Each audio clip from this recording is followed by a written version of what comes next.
Γεια σας, για το Copy Critical.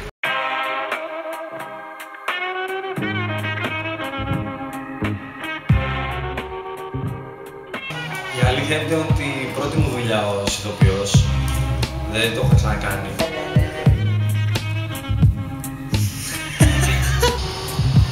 Πειράζει. Ναι. Δεν θα ακούς κάποιος άλλος από το βίντεο.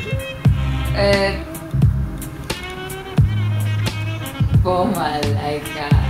Τι λέει η ζωή. Καλά.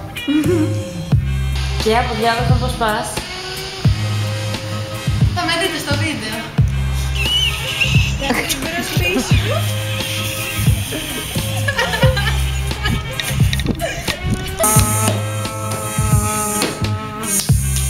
Δεν γράφει καλά ρε αυτό στον αέρα, είναι. Μην το κάνεις και το σοϊ. Κάτω λίγο. Αγιο δώμα, θα φανούμε σε λίγο.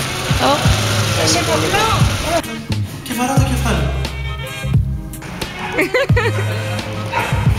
Το καταλαβαίνετε αυτό, κάνετε. Το καταλαβαίνετε. Έχετε καθόλου συνείδηση που βρίσκεστε. Όχι, δεν έχω καμία συνέχεια. Κανονικά θα έπρεπε να έχετε συνείδηση που βρίσκεστε. Εντάξει, φτάνει, δεν μπορεί. Ελπίζεις δεν μπορώ. Ξανά τον αυσοκολλητία για να το έχω ξανακάνει. Αλλά εντάξει. Καλά πάω. Πολύ ωραία. Γυαλιά δεν έχεις φίλε. Α, οκ. Βλέπουμε άλλα μάτια.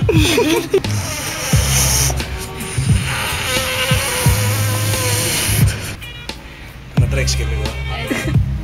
Είναι στο κεφάλι μου τώρα.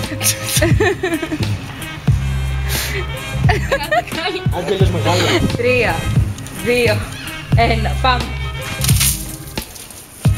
Ας το έχεις.